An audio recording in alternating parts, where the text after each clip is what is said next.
Salut à tous et bienvenue dans The Artificial Intelligence Society, un programme qui vous propose d'entendre la voix de ceux qui imaginent et œuvrent pour que l'intelligence artificielle soit votre ami. En français dans le son, international dans le ton. Une émission accessible également en podcast sur les principales plateformes d'écoute, avec pour partenaire média Hit Radio Africa, le premier réseau de radio musicale présent dans 10 pays du continent et qui fait la promotion de notre émission auprès de son audience internationale. Partenaire opérationnel, CheckSub, le spécialiste du sous-titrage via l'IA. Une émission produite au sein des studios de l'École de journalisme et de communication ISCPA, l'Institut supérieur des médias, qui forment également de futures productrices et producteurs de contenu audiovisuel. Cette semaine, notre thème principal est le suivant, IA et publicité ciblée. Effectivement, aujourd'hui, nous abordons le sujet captivant de l'IA et de la publicité ciblée. Imaginez un monde où chaque publicité vous est aussi personnelle qu'une recommandation de votre meilleur ami. Sauf que cet ami est un algorithme. Nous allons déballer le monde complexe de la publicité ciblée où l'IA sait que vous voulez ces chaussures avant même que vous ne le sachiez. Nous allons explorer les merveilles et les pièges de cette technologie parce que, soyons honnêtes, parfois elle nous connaît un peu trop bien. Préparez-vous pour un épisode qui vous fera regarder votre fil publicitaire d'un autre œil. Parmi nos invités cette semaine, Léo Gelfeder, consultant expert en achat média digital, Pierre-Louis Fontaine, consultant expert en marketing digital. Maintenant, c'est un rituel. Avant notre échange, place au Focus IA de la semaine avec Alexandre Stopnicki.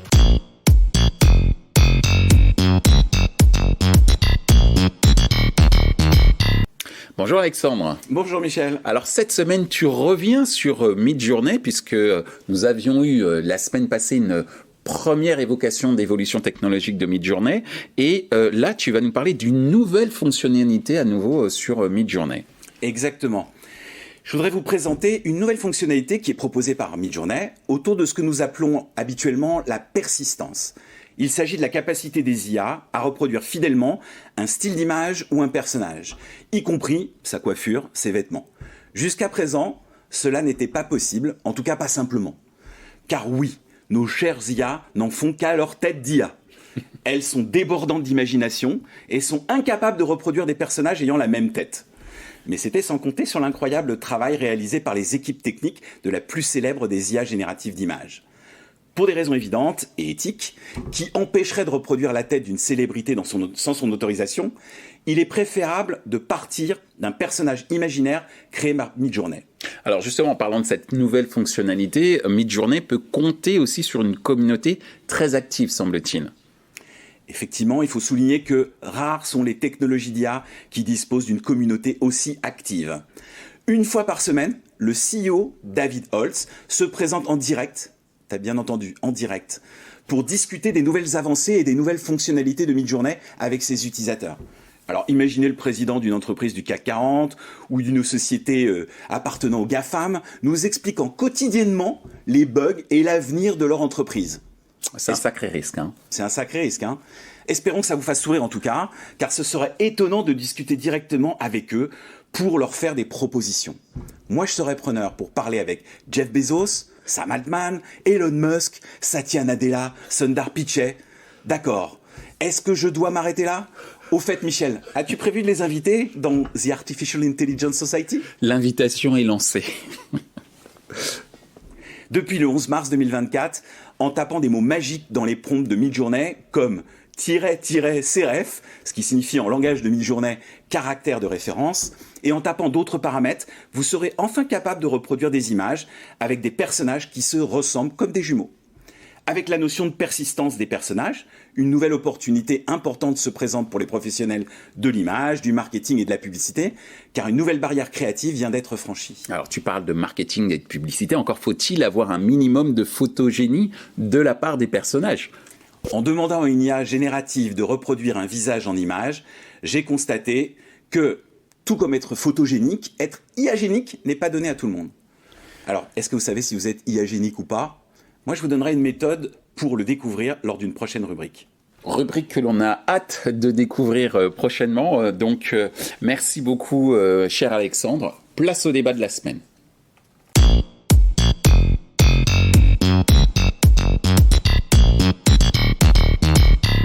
Bonjour à tous, bienvenue pour ce 4e numéro de The Artificial Intelligence Society en compagnie de mon acolyte Alexandre Stopnicki. Ça va, Alexandre ? Ça va très bien.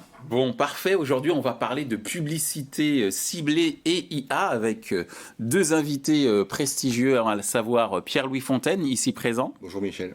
Bonjour à toi. Et Léo Golfeder, ici présent, spécialiste notamment en formation programmatique, mais pas que. Bonjour à toi. Bonjour Michel. Première question, messieurs, et Léo, je commencerai par toi pour cette première question. Comment l'IA améliore l'efficacité de la publicité au sens large ? Parce que c'est vrai que le ciblage, c'est un concept assez large en publicité digitale. Comment tu vois l'IA améliorer justement cette efficacité de la publicité ciblée ? Ouais, pour répondre à la question, on va d'abord voir ce que l'IA fait depuis 15 ans dans la pub digitale. C'est pas faux. Et on va voir qu'il y a aussi de nombreuses nouveautés ces dernières années. Donc tout d'abord, ça fait 15 années que l'IA, elle sert à deux choses principalement. C'est nous ranger, nous, selon notre navigation sur le web notamment, dans des audiences que les marques peuvent réutiliser pour faire de la pub personnalisée. La deuxième mission, c'est de gérer la vente de chaque publicité qu'on peut voir à nos écrans sur un système d'enchères. Et ça, c'est des tâches que des humains ne pourraient pas réaliser. Et déjà, l'IA, c'est fantastique que ça permette à ces fonctionnements d'être présents.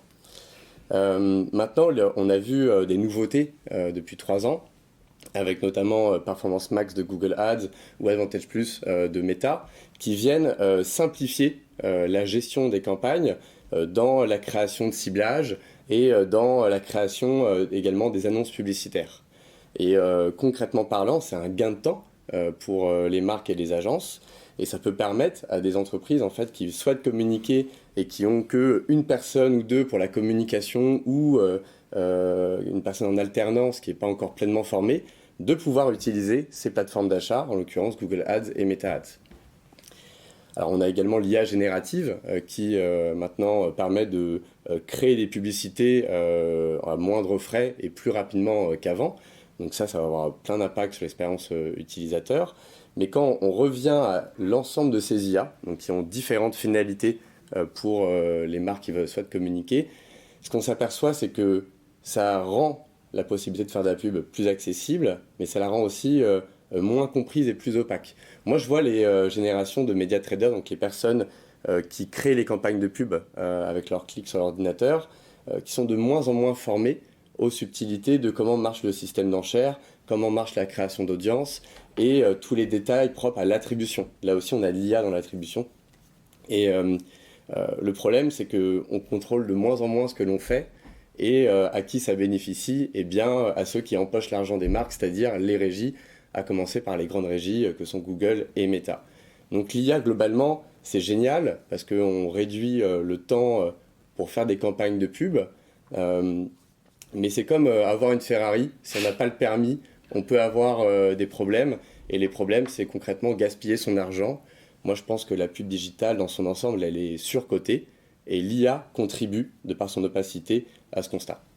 Merci Léo. Alors, de ton point de vue, Pierre-Louis, en quoi l'utilisation de l'IA pour la publicité ciblée transforme-t-elle l'expérience utilisateur en ligne après cette partie de réponse de Léo qui était très au niveau des opérations publicitaires? Là, on est sur de l'IA générative, hein, le thème il est là, donc ça veut dire qu'en fait c'est la création d'éléments publicitaires à la volée. Une fois qu'on a nos clusters et notre segmentation, soit sur des walled gardens, soit sur de l'open web, on peut aujourd'hui, grâce à l'IA, si on a des solutions serveurs qui vont bien, on peut générer des créations à la volée. Ça veut dire qu'à un cluster, on va devoir affecter des insights consommateurs, donc des attentes conso, et de ces attentes conso qui seront automatiquement détectées et en temps réel elles seront détectées, on va créer à la volée donc ces bannières publicitaires ou ces éléments de communication, parce qu'il n'y a pas que des bannières, il y a plutôt plus de postes maintenant que de bannières en termes de vision de l'efficacité. Ça veut dire qu'une IA sera, à partir du moment où elle a un bon scope et qu'elle est cadrée correctement, sera capable de produire des éléments, y compris en intégrant du légal quand c'est nécessaire. Et là, on parle de digital, mais on peut le futur à moyen terme. Quand je dis moyen terme, dans l'IA, c'est à 6 mois. C'est la constitution de spots télé de 30 secondes ou de 45 secondes télé. Y compris, généré aussi à la volée en fonction de la chaîne télé diffusée, et ça va jusqu'au message radio, c'est-à-dire que tout le off et le on est concerné par le ciblage. C'est pas que du digital, pour le coup. Donc, c'est là où il y a une petite révolution qui va se créer, c'est que sur l'automatisation et donc sur l'ultra-personnalisation, thèmes qui ont déjà été abordés dans d'autres émissions, c'est l'incontournable. D'ici la fin de l'année, il y aura des cas qui vont sortir. C'est obligé.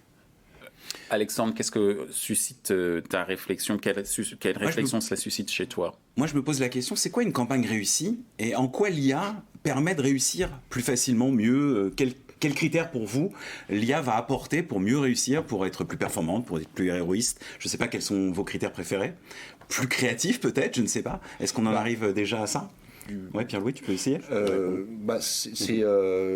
Déjà, c'est une campagne réussie, ça dépend d'annonceurs et du secteur. Donc, on parle de KPI. Est-ce que tu peux nous donner des exemples ? On aimerait bien entendre des cas concrets, quoi. Il y a un cas concret, un annonceur, que je ne citerai pas parce que je n'ai pas le droit, va analyser l'efficacité de sa campagne au niveau d'interaction générée sur son propre site. D'accord. Ça veut dire que quand le média a fait son travail et a généré du trafic, ils vont regarder déjà le taux de rebond, mais ils vont surtout regarder le nombre de pages consommées et le temps passé sur le site a posteriori. Et le secteur auto, par exemple, fait beaucoup ça aussi. Parce que s'il y a un taux de rebond à 90%, et peut-être que les 10%, eux, vont consommer 5 minutes du site et aller sur des fiches produits très spécifiques. Ça, voilà. Le KPI, c'est le ROAS, par exemple. Et donc, pour en revenir à l'IA, le fait de faire de la génération de création à la volée te permettra de faire de l'A/B testing à la volée. D'accord. Donc, un fond bleu versus un fond vert sur une voiture, est-ce que c'est quoi ? Qu'est-ce qui fonctionne le mieux ? Est-ce que c'est une LOA à 250 € versus un prix à... Des questions qu'on se pose déjà. Simplement là, grâce à l'IA, comme on est à la volée, on peut faire de l'A/B testing en permanence, H24, sans que ça impacte sur les coûts de production. Ce qui n'était pas le cas avant. Merci Pierre-Louis. Léo, par rapport à la réflexion d'Alexandre sur c'est quoi une campagne réussie ? Déjà, une campagne réussie de communication, c'est une campagne rentable. Que ce soit à court terme, ce qu'on appelle du bas de funnel, ou alors à long terme, pour du haut de funnel. On va plutôt travailler l'image de marque. La rentabilité, il ne faut pas oublier que c'est justement le Graal. On a chaque année un budget média pour acheter des espaces de pub. Le but, c'est de rapporter de l'argent à son entreprise. Ensuite, tu as parlé d'A/B testing. Ça, c'est que l'une des 6 types d'optimisation qui peuvent être réalisées pour améliorer une campagne de pub. Très souvent, on pense à ça en premier lieu. Pourquoi ? Parce que c'est visuel. On pense à comparer 2 visuels de publicité, on pense à comparer 2 pages de redirection sur le site de la marque qui communique. Ok, bon, ça c'est simple, ça fait longtemps qu'on sait le faire et on peut en effet de plus en plus tester différents visuels, comme tu le disais. Et en revanche, on peut faire plein d'autres choses et souvent que les agences médias ou les marques n'ont pas la connaissance, comme par exemple comment on gère au mieux le système d'enchères.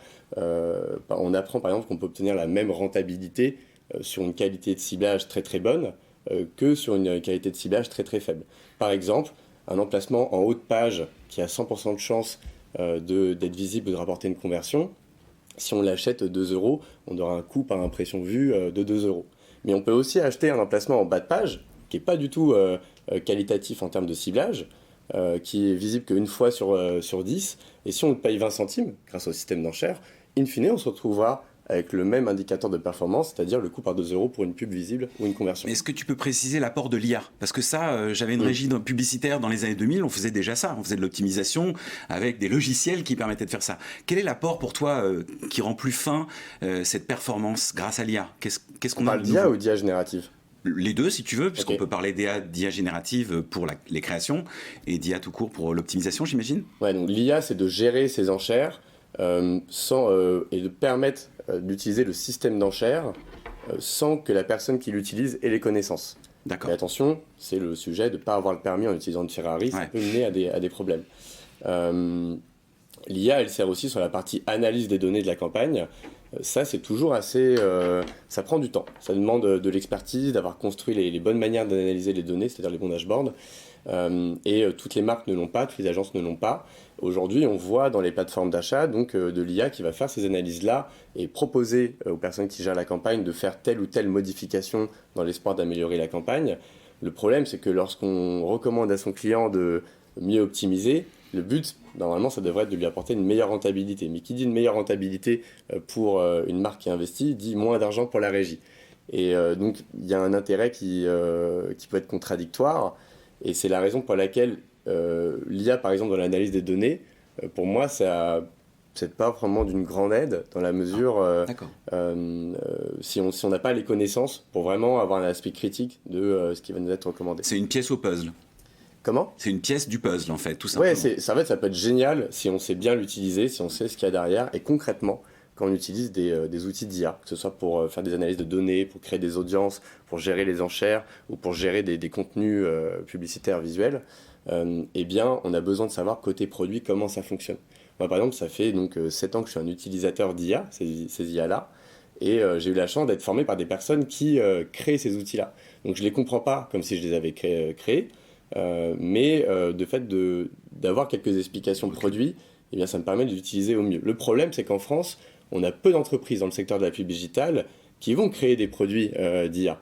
Souvent, on va utiliser des outils qui viennent d'entreprises notamment américaines, et ce qu'on constate, c'est que même les personnes qui vont travailler chez Google, Meta, dans leur majorité, sont plutôt des forces commerciales, mais n'ont pas une connaissance produit comme une équipe produit.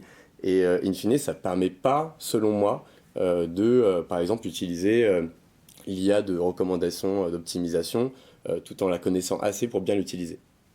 Merci Léo. Pierre-Louis, si tu veux rajouter un point, et on passera à la dernière question juste après. Mais très rapide. Il y a une limite à l'IA aussi, quand on parle de données médias et de données d'achat et donc de données de résultats, il y a une limite que l'IA ne peut pas franchir, c'est les questions concernant l'attribution et la contribution.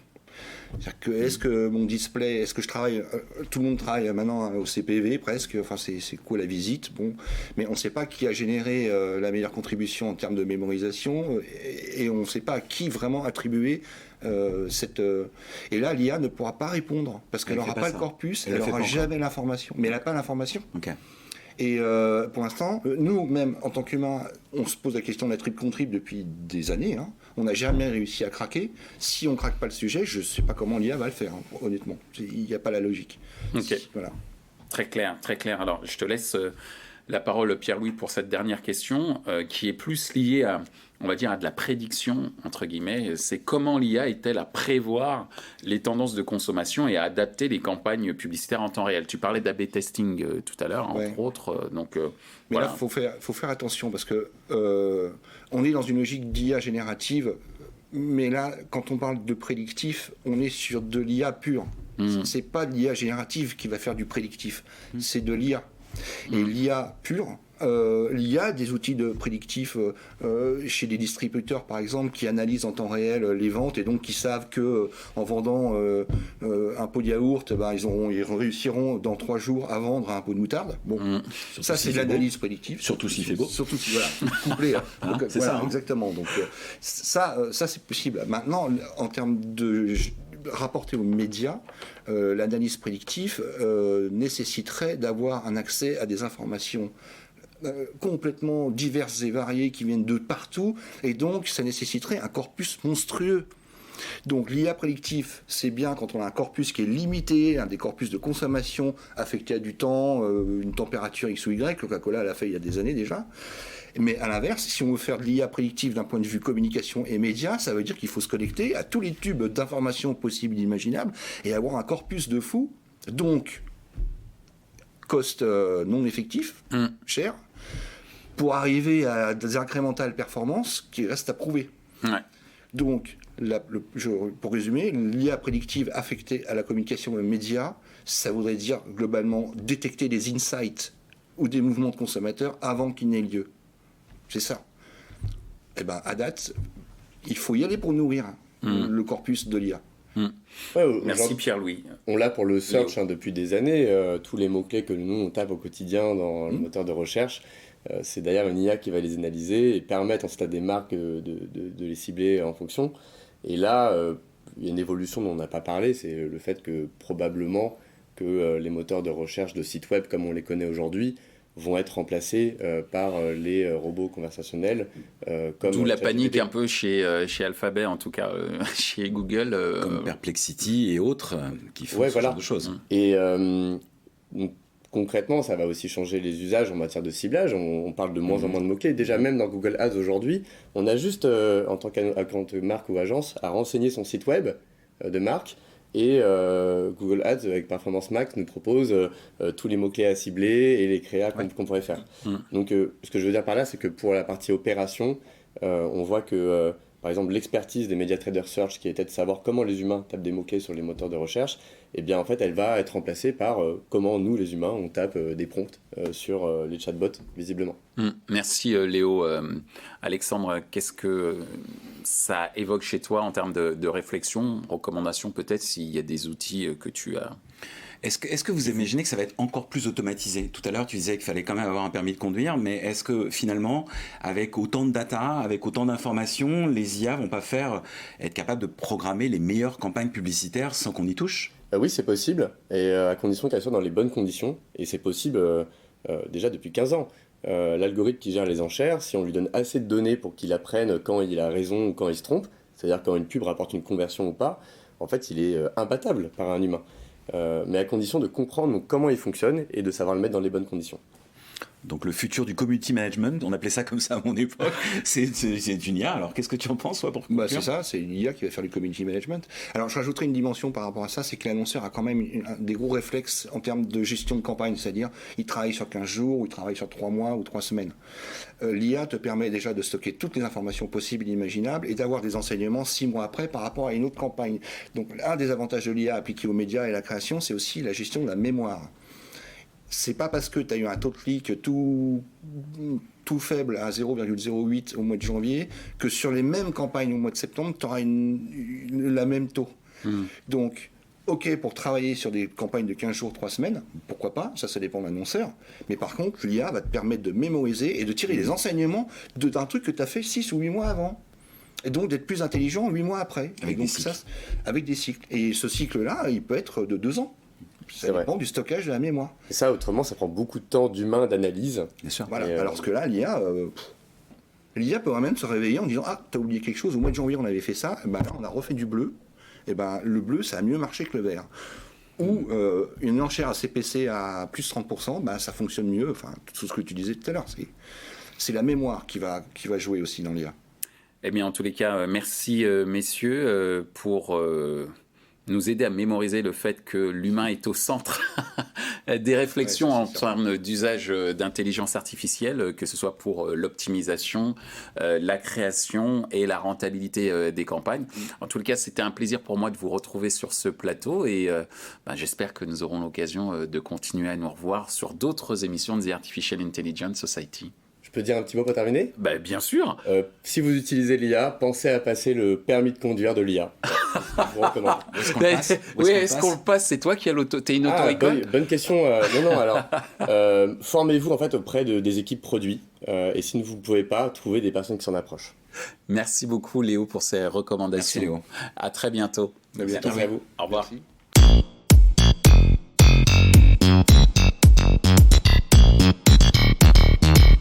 Ainsi s'achève notre émission consacrée principalement à l'IA et la publicité ciblée, une émission accessible également en podcast sur toutes les plateformes d'écoute. Merci à notre partenaire média Hit Radio Africa, le premier réseau de radio musicale présent dans 10 pays du continent et qui fait la promotion de notre émission auprès de son audience internationale. Merci à notre partenaire opérationnel CheckSub, le spécialiste du sous-titrage via l'IA. Une émission produite au sein des studios de l'école de journalisme et de communication ISCPA, Institut supérieur des médias, qui forme également de futures productrices et producteurs de contenu audiovisuel.